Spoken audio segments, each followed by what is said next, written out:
All right, welcome to the Online Catalyst workshop. I am very happy that you have made the decision to join me for this practical, hands-on workshop that will teach you how to use NIS, NEDS, and the rest of the HCUP databases in order to do complete research projects and publish abstracts and articles without the need for any statistical help from anyone.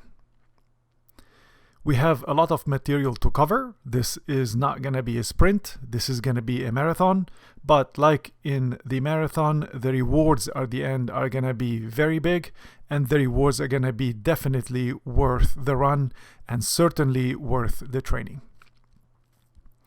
This is Module 1, Video 1. This is the beginning of our time together, and I am looking forward to teach you module by module, video by video, and take you from this point where you are wondering to yourself, how am I ever gonna make it through this workshop, to the very end of this workshop, the moment where you realize that you have done it, and now sky is the limit.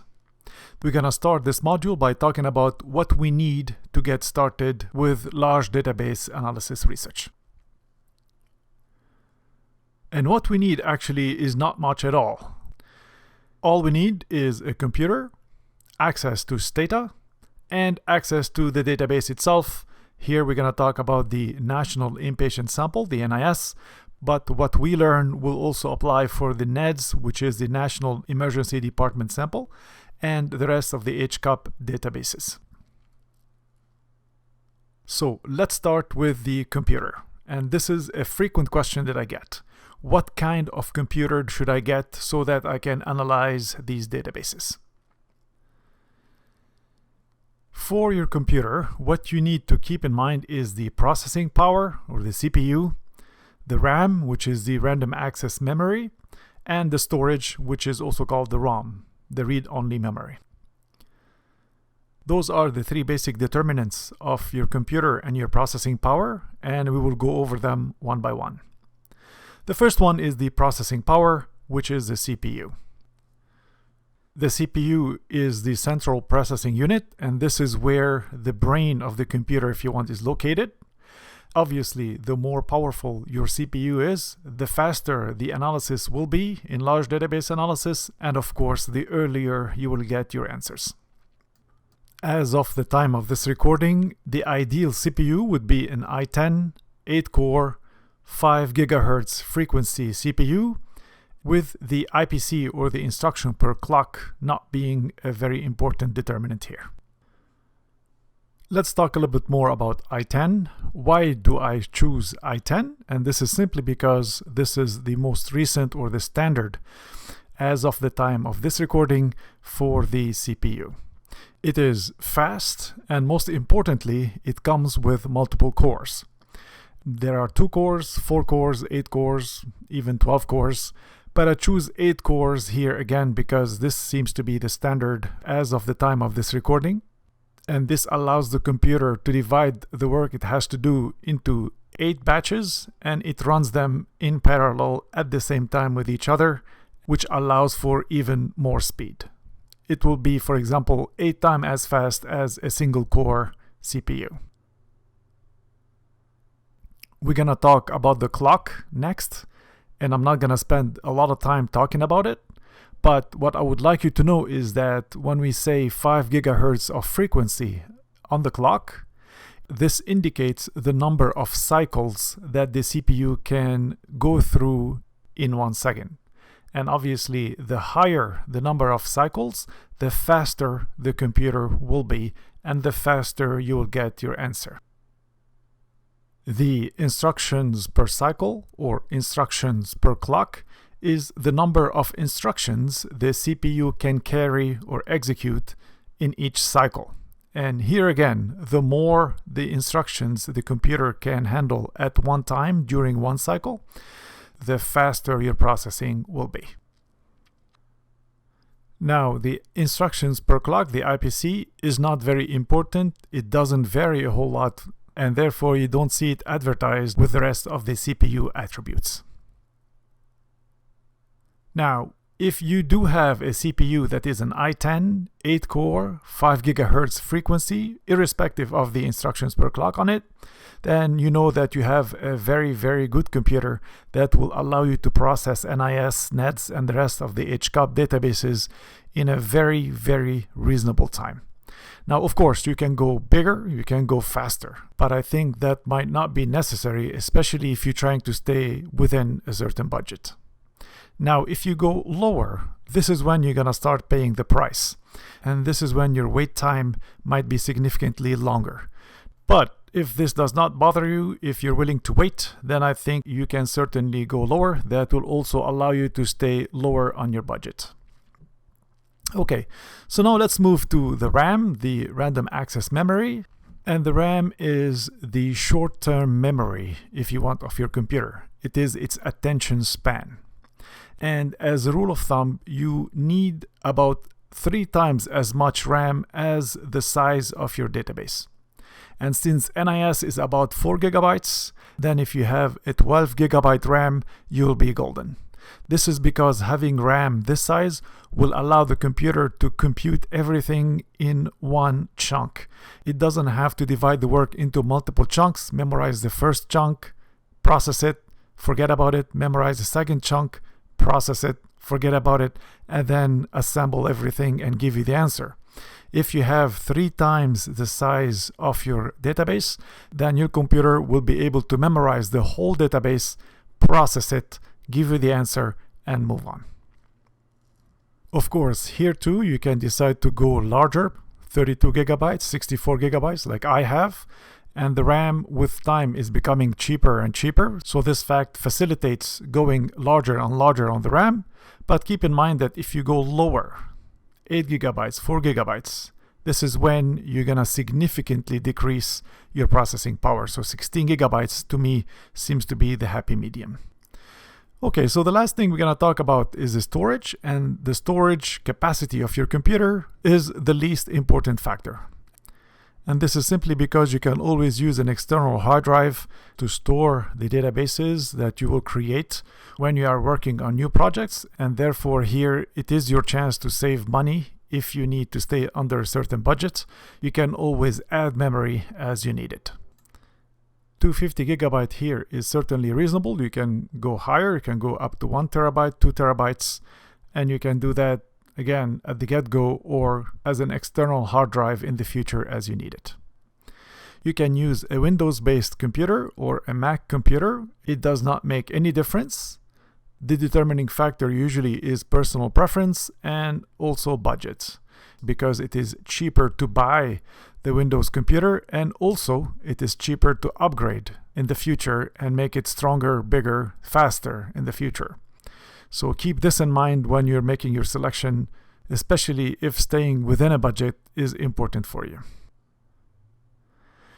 Okay, so now that we have talked about all the CPU components that you can and should have, I would like to highlight the point of diminishing return. So this is if you want the ideal balance between cost and quality, or cost and return on investment. And in my mind, an i7 4-core CPU with a 3 gigahertz frequency on the clock, 16 gigabyte RAM, and 250 gigabytes of ROM would be where I believe is this point of diminishing return. Of course, as time goes by and technology advances, then that point of diminishing return will start creeping more towards the i10 8-core computers, especially that with time the NIS, NEDS, and the rest of the HCUP databases are also increasing in size from 2 to 3 gigabytes at the beginning to now 4 and now routinely 5 gigabytes. Okay, so we talked about the computer. Now let's move to the next item. And this item is going to be access to data. This is the statistical package, the software that we will use to process the information. Stata comes in several flavors. Those are the numerics, the IC, the SE, and the MP. Now, all of them are excellent except for the numerics. Numerics is inadequate for large database analysis. It is not made to handle large database analysis. The rest, which are the Stata IC, the Stata SE, and the Stata MP, are all more than enough to very comfortably analyze the NIS, NEDS, and the rest of the HCUP databases, and this table here compares them to each other. Now, in my opinion, if you wanted to choose the most cost-effective package or flavor, it's going to be the IC. And here's why. Let's look at the maximum number of variables that can be analyzed with these flavors. The Stata IC can handle 2048 variables. So these are the number of columns in the database. The maximum number of observations is 2.14 billion observations, so this is the number of rows. The maximum number of independent variables, if you are trying to run a multivariate regression analysis, is 798 variables. So it can handle 798 variables at the same time. It comes adapted to one core, which means that Stata itself does not divide the work into 4 or 8 cores. It submits the information to the CPU as one unit. However, the CPU obviously can divide this work into 4 or 8 cores that it has, like it does for everything else, but this one core here refers to Stata dividing the work. Now, everything else from here down is a check, so it is the same across all flavors. Now, why do I say that this is the ideal flavor to get if you want to stay within a certain budget? It is because we will never even remotely get close to what this Stata IC can handle. Even the largest database from HCUP can very easily be dealt with Stata IC. What we are really doing with Stata SE and MP is decreasing slightly the time to getting our answer. If you look at this line here, the multi-core support, time to run a logistic regression with 5 million observations and 10 covariates, so this is an average standard logistic regression while working with large database analysis. It will take 10 seconds to get the answer with Stata IC, also 10 seconds to get the answer with Stata SE, but then it is 5 seconds when we are using Stata MP 2-core, 2.6 seconds when we are talking about Stata MP 4-core, and even less with 8-core, etc. However, if you keep in mind the cost that you will incur when going from Stata IC to SE to MP, I think this difference between 10 seconds and 5 seconds and even 2.6 seconds is probably not worth the cost, and I would recommend to stick with Stata IC, especially again if you are trying to control costs. Talking about budget, let's see how much each of these flavors costs. And let me start by saying that first, you should check and see if you qualify as a student or as a member of a certain institution that has already negotiated preferential pricing with Stata, because that will significantly decrease the amount of money you are going to be spending to get a Stata license. I personally would recommend that you get a perpetual license, which means that this is a license you pay for once and then you own for life. The other options are 6 months, 1 year, and multi-year licenses, but we will see why buying a perpetual license might be the ideal case scenario. Now, let's start with students. I would highly recommend that you double check with Stata and see if you do qualify as a student. And to qualify as a student, you can be a student, but also if you are a resident or a fellow, then in most cases you will qualify as a student and you will get a student discount. I suggest you double check with Stata customer service directly, and that will let you know whether you qualify for a student pricing or not. If you do, then this is what you will be looking at. Stata IC is going to be, for a perpetual license, for a lifetime license, $198.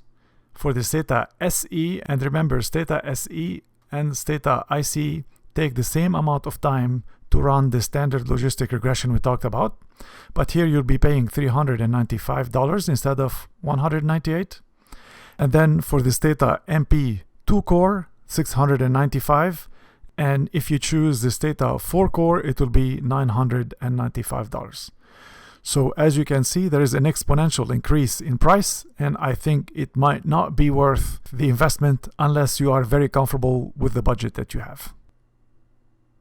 The reason I like a perpetual license is because if you look at the annual license, it is $89 for the Stata IC compared with $198 for the perpetual one. So if you're planning on using Stata for more than 2 years, which I'm assuming you will, then it will be more cost effective to immediately buy the perpetual license and not keep paying each year this $89 that I'm sure will increase with time. Obviously, the same thing will apply for Stata SE and Stata MP when it comes to the choice between perpetual and annual license. Before you go ahead and buy the Stata, I would suggest that you go online and double check and see what is the up-to-date pricing, because I'm sure that these prices will change with time. Now, if you are not a student, try exploring whether there is any special pricing that applies to you. And I'm going to give you an example here. This is the grad plan, and the grad plans are available to faculty and staff at participating institutions. And you can look up your institution and see what pricing applies to you. So Harvard University, this is where I graduated from. If I look it up, I'm going to see that Stata IC will cost $225, and then the Stata SE will be $395. The Stata MP 2-core will be $695, etc. So this is actually very comparable to the student pricing, and if you can qualify for that pricing, I think you should go ahead and make use of it. Now, if your institution does not participate with the grad plans, but it is an educational institution, you can still qualify for the educational pricing. And to qualify for the educational pricing, you must be affiliated with a degree granting institution. Again, the best way to find out whether you are eligible for a certain pricing is to go ahead and call customer service and ask them this question. It is definitely worth it to take the time and double check and make sure that you do qualify for one of these discounted pricing. Now, if you do not, then you have to pay full price for the Stata package, and this is when the price will increase significantly. So Stata IC here for a perpetual license will be $1,195. etc. So this is why I say it is worth taking the time calling Stata customer service, because this will end up saving you quite a bit of money. So let's see how we can do that on the Stata website itself. And again, this is where you should go in order to look up the most up-to-date pricing for the Stata flavor you're interested in. Let's do it together right now. This is what you will see when you go to www.stata.com. And we're going to go to purchase, order Stata, and you're going to choose the United States.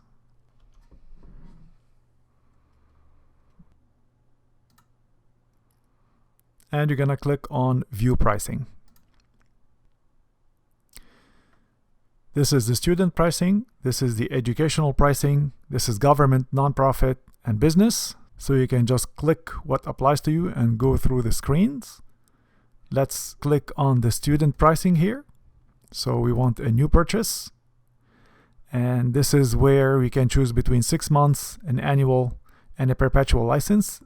Let's check perpetual license, and you can see already that the prices have changed since the time I have prepared the slides. So now for the perpetual license is $225 for the Stata IC, $425 for Stata SE, etc. So I can simply click on buy here, and I can just go through the screens, add to cart, and go ahead and buy it. If I am not a student, then I can go and check the educational pricing. Again, I want a new purchase. I'm a single user, and this is where Stata grad plan will be. You can enter the name of your institution here. Let's check the Harvard pricing like we did in the slides. So we can choose Harvard University and see that it is $125 per year. And if you notice, there is no perpetual license anymore. We can go to multiple year, choose up to 3 years, and we get the pricing that Stata offers. So 2 years, etc. If this does not apply to us, we can still go to educational here, educational pricing. And again, there is no perpetual license. There is an annual and multi-year, and this is the pricing that we have. And if none of this applies to us, then we can just go to either government or business, and we can buy Stata as those entities. And obviously the pricing here is going to be much more expensive. Please do note that there is no perpetual license under this business single user pricing either. Okay, great. So now we know what Stata flavors there are and how to buy them. Now let's go back and talk about the last item that we need to talk about, which is the database itself, the National Inpatient Sample, or NIS. The National Inpatient Sample, or NIS, is one of the multiple databases that are produced and released by AHRQ HCUP. At the national level, we have NIS, which is the National Inpatient Sample. So this is a database that follows and captures outcome of hospitalized patients. The NEDS is the National Emergency Department Sample, so it captures information and outcomes of patients who present to the emergency department. We have the NRD, the National Readmission Database, and this database allows us to focus on readmission and allows us to track one patient through multiple different admissions. We have the KID, which is the Kids Inpatient Database, and this would be the pediatric version of NIS. And finally, we have the newest one, which is the NAS. This is a National Ambulatory Surgery Sample, and this database captures information and outcomes of patients treated at ambulatory or outpatient surgical centers. At the state level, we have the SID, which is the State Inpatient Database. This is the state equivalent of NIS. We have the SASD, which is the state equivalent of NAS, and the SED, which is the state equivalent of NEDS. You can purchase the state databases one by one if you are interested particularly in one state as opposed to the whole nation, to the whole United States. Now, all of these databases can be purchased from the HCUP Central Distributor online. And again, there we have a student discount. And if you are a student or if you qualify as a student, you certainly should take advantage of this pricing. The reason I say that is, let's just take a look, for example, here at the pricing for NIS over the years. The cheapest NIS you can get is for $160 if you are not a student, and it becomes $20 if you are a student. And as you can see, the prices increase with time. In the year 2000, it went up from $160 to $200. However, the student discount continued to be the same. So for the students, it remained $20. And then again, in 2007, it became $350. And the student pricing became $50. The next price increase was in 2014, where the database became $500, and the student pricing changed in 2013, 1 year earlier, for $100. And now the most recent database as of the time of this recording, the 2017 NIS, is $750, and it is $150 for students. Okay, so let's see how we can actually buy them online. What we are going to do is go to Google and type in Google HCUP Central Distributor, the same way it is written here. Let's do it together right now. All right, so HCUP Central Distributor. The first thing that's going to pop up is purchase HCUP data. So www.hcup-us.ahrq.gov. That's always going to be the first thing that pops up. So we're going to click on it, and we're going to click on Online HCUP Central Distributor. And once we get to the Online HCUP Central Distributor website, we're going to go to Browse the Database Catalog for database availability and pricing. And then again, we're going to click here on Database Catalog. This is where you can choose from nationwide databases, let's say NIS, and it's going to give you all the pricing that we talked about. As I said, the latest here is 2017, $150 for a student, and then $750 for a non-student, all others. Let's say you're a student and you want to purchase it. You just add it to your cart, and that's going to take you to a series of screens as if you are purchasing from Amazon.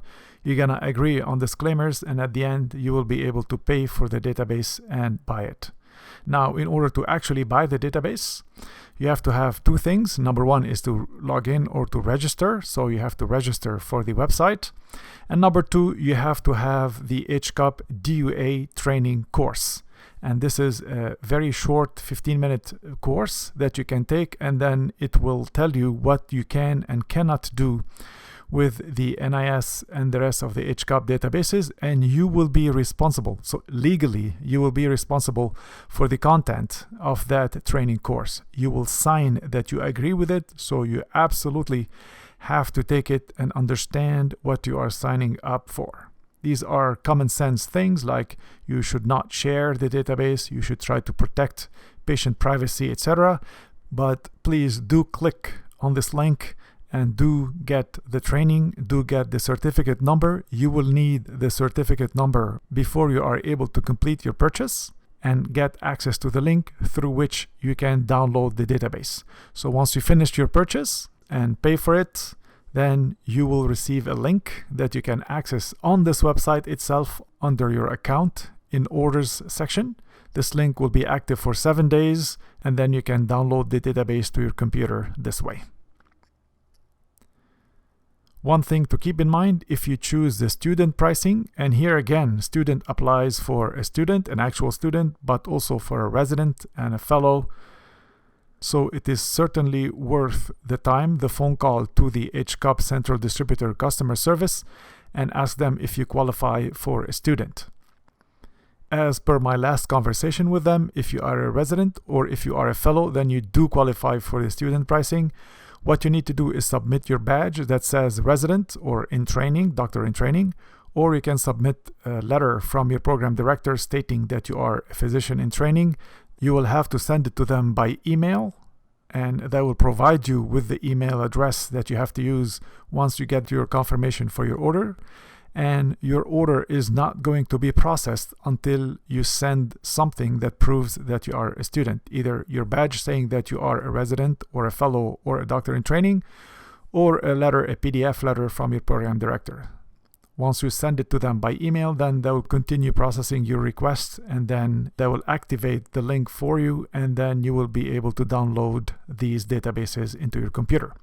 Once you do that, in the next video, we will talk about how to unpack the NIS, NEDS, or the rest of the HCUP databases, how to load them to Stata, how to assemble them, merge them, and be able to use them with Stata for large database analysis research projects. All right, and that is it. This is all we need to start our large database analysis research projects. We are going to stop here. In the next video, we will introduce the basic interface for Stata so that we can talk about how to use it to accomplish what we need to accomplish. So thank you very much for your attention. This was the first video in the Online Catalyst workshop, and I will see you in the next one.